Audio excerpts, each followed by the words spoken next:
باللہ من الشیطان الرجیم بسم اللہ الرحمن الرحیم۔ درود پاک پڑھیں۔ اللہم صلی علی سیدنا و شفیعنا و نبینا مولانا محمد مبارک وسلم۔ صلو علیہ صلاۃ و سلام علیک یا رسول اللہ وسلم علیک یا حبیب اللہ۔ امیر المومنین سیدنا ابو بکر صدیق رضی اللہ تعالی عنہ کے متعلق کل کی مجلس میں آپ نے کچھ باتیں سماعت کی تھی۔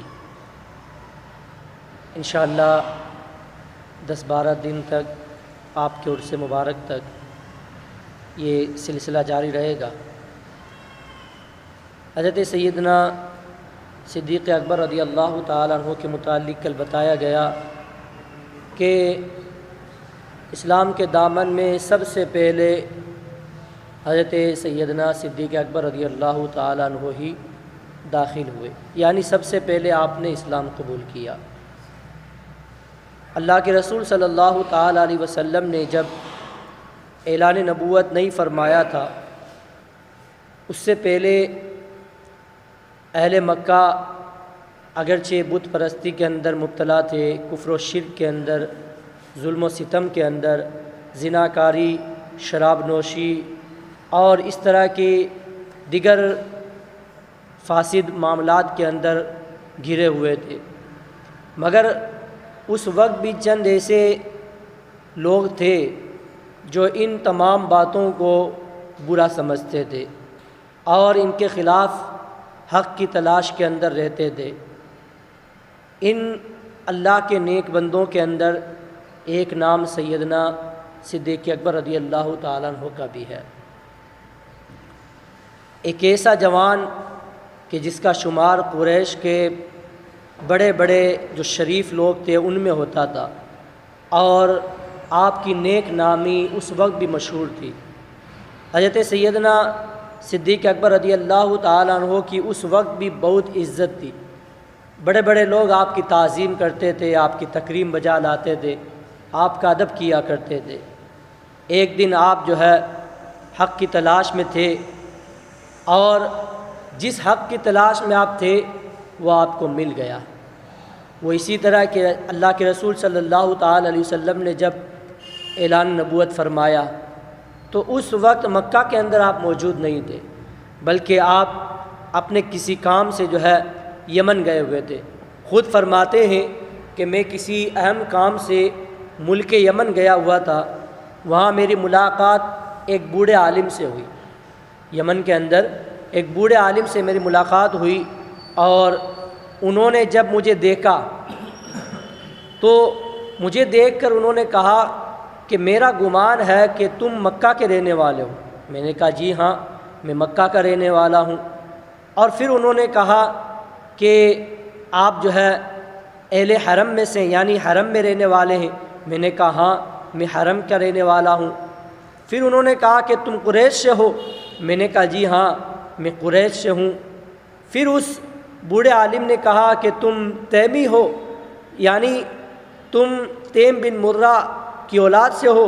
میں نے کہا ہاں، میں تیم بن مرہ کی اولاد سے ہوں۔ مگر میں نے اس سے پوچھا کہ کیا بات ہے تم مجھ سے یہ سوالات کر رہے ہو؟ تم مجھے پوچھ رہے ہو تم مکہ کے رہنے والے ہو، حرم کے رہنے والے ہو، قریش کے قبیلے کے ہو، اور پھر تم تیمی ہو، یعنی تیم بن مرہ کی اولاد سے ہو، یہ سب سوالات تم مجھ سے کیوں کر رہے ہو؟ کیا کام ہے؟ تو اس نے کہا کہ مجھے تمہاری ایک خاص علامت کا علم ہے۔ میں نے کہا وہ کیا ہے؟ کہا مجھے تمہاری ایک خاص علامت یعنی ایک خاص نشانی ہے، اس کا میرے پاس علم ہے۔ میں نے کہا وہ کیا ہے؟ اس نے کہا تم اپنا پیٹ دکھاؤ، اپنا پیٹ دکھاؤ۔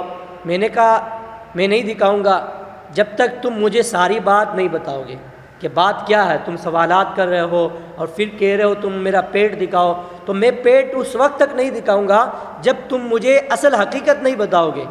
پھر اس نے کہا کہ میں اپنے صحیح اور صادق یعنی سچے علم کے ذریعے جانتا ہوں کہ حرم کے اندر ایک نبی مبعوث ہوگا، اور 2 شخص اس نبی کی مدد کریں گے۔ ان میں سے ایک شخص مشکلات کو حل کرنے والا ہوگا، اور دوسرا شخص سفید رنگ کا نحیف اور کمزور ہوگا، اس کے پیٹ کے اوپر ایک تل ہوگا، اس کے پیٹ کے اوپر یہ نشانی میں نے اپنی کتابوں کے اندر پڑھی ہے کہ ایک شخص جو نحیف اور لاغر ہوگا اس کے پیٹ کے اندر ایک تل ہوگا، تو میں اسی کو دیکھنا چاہتا ہوں۔ اور اس کی الٹی ران پر ایک نشانی ہوگی۔ جب حضرت صدیق اکبر فرماتے ہیں میں نے اپنے پیٹ سے کپڑا ہٹایا تو اس نے میری ناف کے نیچے ایک سیاہ رنگ کا تل دے گا، میری ناف کے نیچے ایک کالا رنگ کا تل دے گا۔ اب جو ہے اس نے دیکھ کر کہا رب کعبہ کی قسم تم وہی ہو، میں تو خود تمہارے پاس آنے والا تھا۔ اس عالم نے کیا کہا؟ وہ بہت بڑا پچھلی آسمانی کتابوں کا عالم تھا، اس نے یہ تمام نشانیاں آسمانی کتابوں کے اندر پڑھ لی تھی کہ مکہ کے اندر ایک نبی مبعوث ہوگا اور اس نبی پر سب سے پہلے جو ایمان لائے گا اس کے اندر فلاں فلاں نشانیاں پائی جائیں گی۔ اب جب سیدنا صدیق اکبر رضی اللہ تعالیٰ عنہ یمن گئے تو اس کی ملاقات ہوئی۔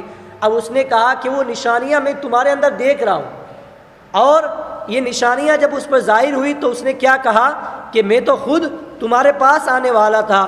میں نے کہا کس لیے آنے والے تھے؟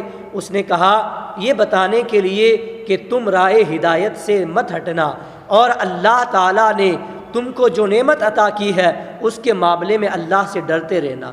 جب میں اس سے رخصت ہونے لگا تو اس نے کہا رکو، مجھ سے کچھ شعر سنتے جاؤ، کچھ اشعار میرے پاس ہیں، وہ اشعار اور شعر تم سنتے جاؤ۔ اب اس نے اشعار سنائے، میں اس کے اشعار سن کر واپس مکہ شریف آ گیا۔ اب جب آپ مکہ شریف پہنچے تو خود فرماتے ہیں حضرت صدیق اکبر کہ انہوں نے سب سے پہلے مکہ شریف میں آ کر جس سے ملاقات ہوئی وہ کون تھے؟ وہ یہ سرداران قریش تھے۔ ان میں عقبہ بن محیط تھا، شیبہ تھا، ربیعہ تھا، ابو جہل تھا۔ یہ تمام سرداران قریش مجھے ملے اور انہوں نے کہا تم تو یمن گئے ہوئے تھے، یہاں تو ایک عجیب واقعہ ہو گیا۔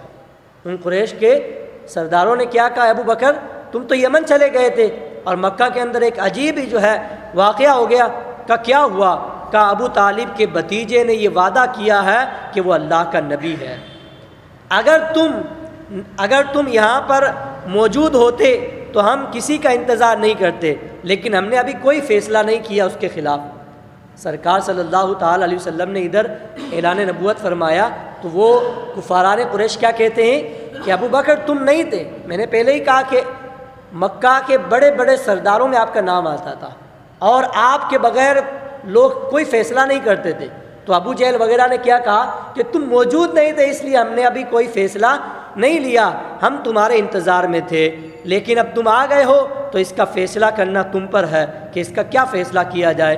میں نے ان کی بات کو سن کر بڑے اچھے طریقے سے ان کو واپس اس وقت بھیج دیا کہ ابھی جاؤ، بعد میں دیکھتے ہیں کیا فیصلہ کیا جائے گا۔ اس کے بعد فرماتے ہیں میں سیدھا حضرت محمد ابن عبداللہ صلی اللہ تعالی علیہ وسلم کے گھر گیا۔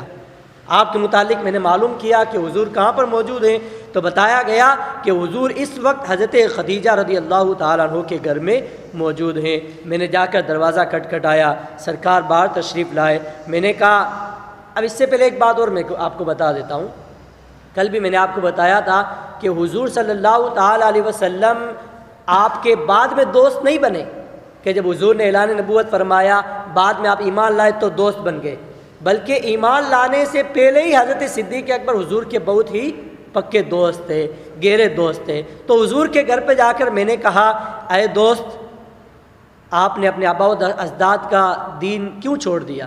میں نے حضور سے کہا کہ آپ نے اپنے باپ دادا کا دین کیوں چھوڑ دیا؟ تو میرے آقا صلی اللہ تعالی علیہ وسلم نے ارشاد فرمایا کہ میں تمہاری اور تمام لوگوں کی طرف اللہ کا رسول بن کر آیا ہوں اور تم بھی اللہ پر ایمان لے آؤ۔ حضور نے حضرت صدیق اکبر کو دعوت دی کہ تم بھی اللہ پر ایمان لے آؤ۔ میں نے کہا کہ آپ کی ذات اگرچہ ایسی ہے کہ آپ نے کبھی جھوٹ نہیں بولا، یہ اللہ کے رسول صلی اللہ تعالی علیہ وسلم کی بہت بڑی خوبی ہے کہ آپ صلی اللہ تعالی علیہ وسلم پر کفار مکہ بہت اعتماد کیا کرتے تھے۔ وہ کہتے تھے کہ مکہ کے اندر اگر کوئی امانت دار ہے، کوئی سچا ہے تو وہ محمد ابن عبداللہ ہے، یعنی اللہ کے رسول صلی اللہ تعالی علیہ وسلم کے متعلق انہوں نے کبھی یہ سوچا ہی نہیں کہ حضور جھوٹ بول سکتے، حالانکہ اس وقت حضور نے کبھی اعلان نبوت نہیں فرمایا تھا، تب بھی وہ لوگ اللہ کے رسول کو بہت بڑا جو ہے سچا اور امین سمجھتے تھے۔ تو آپ نے فرمایا کہ اگرچہ آپ کی ذات ایسی ہے کہ آپ نے کبھی جھوٹ نہیں بولا، آپ امانت دار ہیں، لیکن ظاہر ہے کہ یہ بہت بڑا آپ نے دعویٰ کیا ہے، اور یقیناً غیر معمولی دعوے کر آپ کے پاس کوئی ثبوت ہوگا۔ میں نے حضور سے عرض کی کہ آپ کے پاس اس کا کوئی ثبوت ہوگا، اگرچہ مجھے جو ہے کسی ثبوت کی حاجت نہیں ہے، یعنی میں تم پر اتنا بھروسہ کرتا ہوں، اتنا اعتماد کرتا ہوں کہ مجھے کسی ثبوت کی ضرورت نہیں ہے، لیکن صرف اطمینان قلبی کے لیے میری ذات سے متعلق کوئی ایک آپ ثبوت دے دیں، یعنی صرف میرے دل کو اطمینان کے لیے کوئی ارشاد فرما دیں۔ تو اللہ کے رسول صلی اللہ تعالی علیہ وسلم نے فرمایا، اے ابو بکر، ابھی جب تم یمن گئے تھے وہاں تمہاری ملاقات ایک بوڑھے شخص سے نہیں ہوئی تھی؟ وہاں تمہاری ملاقات، یہ دیکھو حضور کا غیب، یہ لوگ کہتے ہیں حضور کچھ نہیں جانتے، دیوار کے پیچھے کا علم نہیں۔ وہاں تو یمن کے اندر جو ایک دوسرا ملک ہے، عرب ایک ملک ہے، یمن ایک دوسرا ملک ہے، وہاں پر اللہ کے رسول صلی اللہ تعالی علیہ وسلم موجود نہیں تھے، صرف سیدنا صدیق اکبر تھے اور وہ بوڑھے عالم تھے، دو کے علاوہ کوئی تیسرا نہیں تھا۔ لیکن حضور کیا ارشاد فرما رہے ہیں؟ سنو، میرے آقا نے فرمایا وہاں تم ایک بوڑھے شخص سے ملے نہیں تھے؟ میں نے کہا میں تو وہاں پر کئی بوڑھے لوگوں سے ملا ہوں۔ سرکار نے ارشاد فرمایا نہیں، میں اس بوڑھے کی بات کر رہا ہوں جس نے تمہیں اشعار سنائے تھے، جس نے تمہیں اشعار سنائے تھے، اس بوڑھے کی بات کر رہا ہوں۔ میں نے کہا اس کی خبر آپ کو کس نے دی؟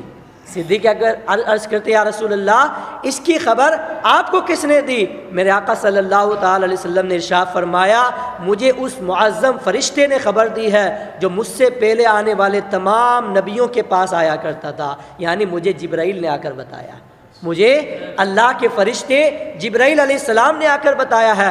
بس یہ سنتے ہی، یہ کون فرما رہا ہے؟ یہ سیدنا ابوبکر صدیق فرما رہے ہیں کہ بس یہ سنتے ہی میں حیران رہ گیا، اور واقعی اس بات کا تو میرے علاوہ اور ان کے علاوہ کسی تیسرے کو علم نہیں تھا، یقیناً آپ اللہ کے سچے رسول ہیں۔ فوراً میں نے کہا یقیناً آپ نے یہ انتظار نہیں کیا کہ ابو جہل سے جا کر پوچھوں گا، شیبہ میرا انتظار کر رہا ہے، عتبہ میرا انتظار کر رہا ہے، ان سے جا کر پہلے فیصلہ کروں گا پھر کوئی اپنا جو ہے آگے قدم اٹھاؤں گا۔ نہیں، آپ نے ان کو تو اپنے گھر پر بھیج دیا اور خود سرکار صلی اللہ علیہ وسلم کے پاس آ کر ارشاد فرمایا کہ یقیناً آپ اللہ کے سچے رسول ہیں، اور میں گواہی دیتا ہوں کہ بلا شبہ اللہ کے سوا کوئی عبادت کے لائق نہیں، اور بے شک آپ اللہ کے رسول ہیں۔ پھر میں تھوڑی دیر وہاں بیٹھ کر واپس آ گیا، اور میرے اسلام لانے پر پورے مکہ کے اندر رحمت للعالمین خاتم المرسلین صلی اللہ تعالی علیہ وسلم سے بڑھ کر کسی کو خوشی نہیں ہوئی۔ یہ اسلام لانے کا واقعہ آپ کا، سیدنا صدیق اکبر رضی اللہ تعالیٰ عنہ کا اسلام لانے کا واقعہ کیسا عظیم واقعہ ہے کہ اس واقعہ کو سن کر ہمارا ایمان تازہ ہو جاتا ہے کہ کس قدر جو ہے اللہ کے رسول صلی اللہ تعالیٰ علیہ وسلم پر بغیر کسی معجزہ کے طلب کیے ہوئے، بغیر کسی بڑی دلیل کے طلب کیے ہوئے کہ آپ چاند کے 2 ٹکڑے کر دو، آپ یہ معاملہ کر دو، وہ معجزہ دکھا دو تب ایمان لاؤں گا، نہیں، اللہ کے رسول صلی اللہ تعالیٰ علیہ وسلم کے پاس کئی لوگ آئے جنہوں نے کہا کہ آپ فلاں معجزہ دکھاؤ گے ہم آپ پر ایمان لے آئیں گے، لیکن سیدنا ابوبکر صدیق رضی اللہ تعالیٰ عنہ نے کوئی معجزہ طلب نہیں کیا، صرف اتنا پر عرض کیا تھا کہ یا رسول اللہ میرے دل کو اطمینان کے لیے کوئی بات ارشاد فرما دیں۔ اور جب اس بوڑھے عالم کی بات جو یمن میں ملاقات ہوئی تھی سیدنا صدیق اکبر کی، اللہ کے رسول نے فرمایا تو بغیر کسی سے مشورہ کیے بغیر، بغیر کسی سے فیصلہ کیے بغیر، بغیر کسی کا انتظار کیے بغیر اللہ کے رسول صلی اللہ تعالی علیہ وسلم پر سب سے پہلے ایمان لانے والی ذات حضرت ابوبکر صدیق کی ہے۔ اسی لیے تو قرآن نے ارشاد فرمایا والذی جاء بالصدق وصدق به اولئک هم المتقون، کہ وہ جو سچ لے کر آئے اور وہ جو جنہوں نے اس سچ کی تصدیق کی یہی لوگ اللہ سے ڈرنے والے ہیں۔ تو یہ سیدنا صدیق اکبر رضی اللہ تعالیٰ عنہ کا ایک عظیم واقعہ ہے۔